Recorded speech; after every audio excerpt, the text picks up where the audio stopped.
18 साल से ऊपर की हर महिला को हर महीने 1,000 रुपए उसके अकाउंट में हम डलवाया करेंगे। एक बेटी है, एक बहू है, एक सास है, तो तीनों के अकाउंट में 1,000 रुपए आएंगे। आज हम बात करने वाले हैं केजरीवाल जी के एक प्लान के बारे में जिसमें वो हर महीने 1300 करोड़ रुपए उड़ाने वाले हैं और कैसे ये प्लान लोकतंत्र और संविधान दोनों का उल्लंघन करता है, इसके बारे में भी हम बात करेंगे। और एक छोटा सा सवाल हमारा सुप्रीम कोर्ट से भी है, जो वैसे तो हर छोटे बड़े मामले में अपनी राय देता है, लेकिन इस मामले में वो भी चुप है। और कैसे ये चुप्पी हमें पाकिस्तान जैसा कंगला देश बना सकती है, इसके बारे में भी हम चर्चा करेंगे। तो चलिए शुरू करते हैं आज की चर्चा।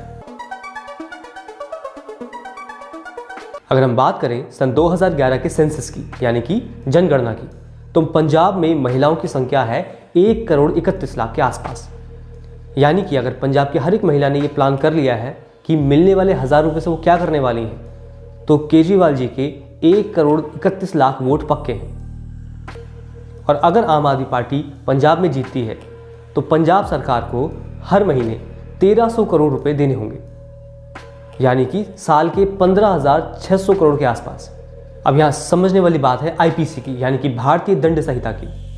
सेक्शन 171B ये कहता है कि वोटर को लुभाने के लिए किसी भी प्रकार का गिफ्ट, किसी भी प्रकार का कैश देना एक कानूनी जुर्म है।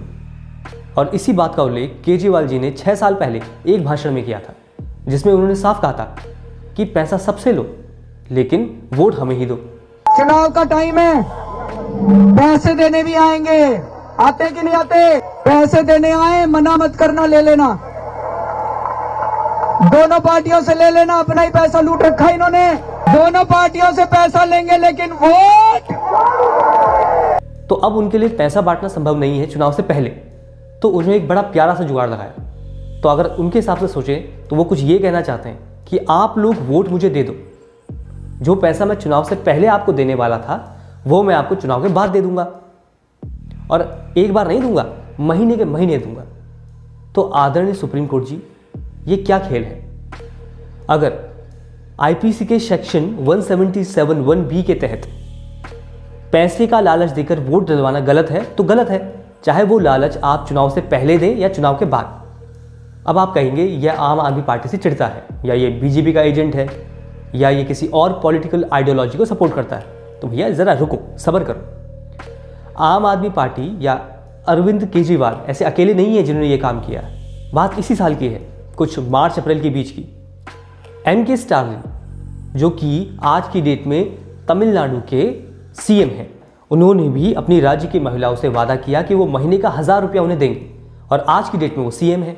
तो जो आइडिया आया है वो तमिलनाडु से आया है, और ये आइडिया कोई नया आइडिया नहीं है।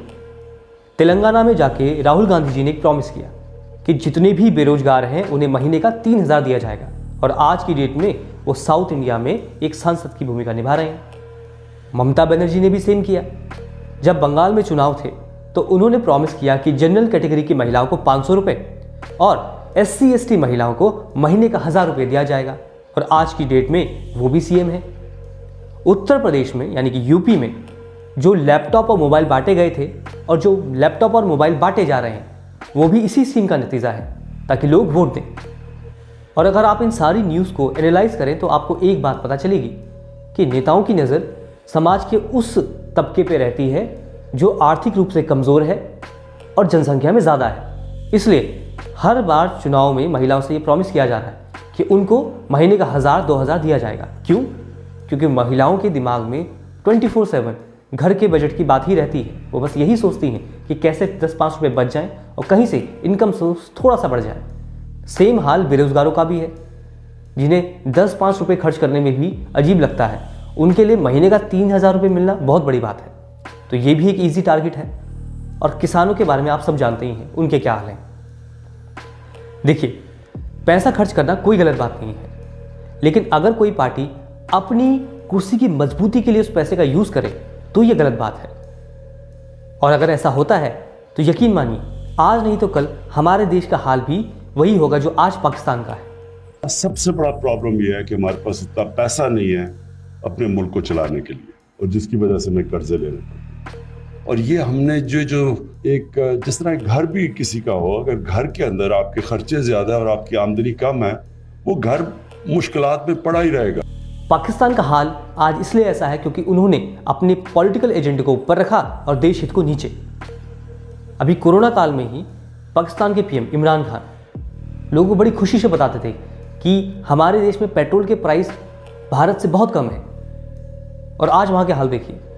फ्री की चीज़ें बांटने के चक्कर में आज वहाँ की इकोनॉमी डूब चुकी है। लेकिन अभी आपको बताएं कि पेट्रोल पंप्स जो हैं वो बंद हैं, जिसके बायस रश लग गया है। लोगों का कहना है कि मौजूदा हुकूमत में आए रोज़ बहरान का सामना करना पड़ रहा है। 1 घंटे से घर में दे है नहीं रहे और फिर इन्होंने पंप भी बंद कर दी। अभी नंबर आने वाला है तो वो बंद हो गया पेट्रोल पंप यार। 2-3 घंटे हो गए खड़े हुए लोगों को यार, कुछ तो एहसास करो। कम से कम मेरे को 2.5 घंटे होगा, मेरे पिक टाइम है मेरे काम का, और मेरे को पेट्रोल की लाइन पे खड़ा किया हुआ है। हमारा बिजनेस खत्म करने के चक्कर में लगे हुए हैं इमरान खान साहब। शिकार जान जो कहते हो जी इन्ना किते पेट्रोल दे कोई ख्याल करो, हाथ जोड़ने ਤੁਹਾਡੇ। और यकीन मानिए बहुत बुरा लगता है देश के टैक्स पेयर को जब वो मेहनत से पैसा कमाते हैं और उनसे पैसा लिया जाता है देश के विकास के नाम पर। लेकिन वही पैसा नेता लोग अपनी कुर्सी को मजबूत बनाने के लिए उन लोगों में बांट देते हैं जिन्हें उस पैसे की कदर ही नहीं है। और आप लोगों को ये समझना होगा, अगर किसी देश के लोगों को भीख में मिले पैसों की आदत पड़ जाती है तो वो देश कभी आगे नहीं बढ़ता, क्योंकि ऐसे देश के लोगों का हाथ मेहनत के लिए कभी नहीं उठता। उनका हाथ सिर्फ उठता है कटोरा लेके लाइन में लगने के लिए। अगर आपको लगता है जो आज की वीडियो में हमने चर्चा की है वो सही है, तो ये वीडियो उन लोगों तक जरूर पहुंचाएं जिनके लिए बनाई गई है। साथ ही साथ चैनल को सब्सक्राइब कीजिए और चर्चा जारी रखिए।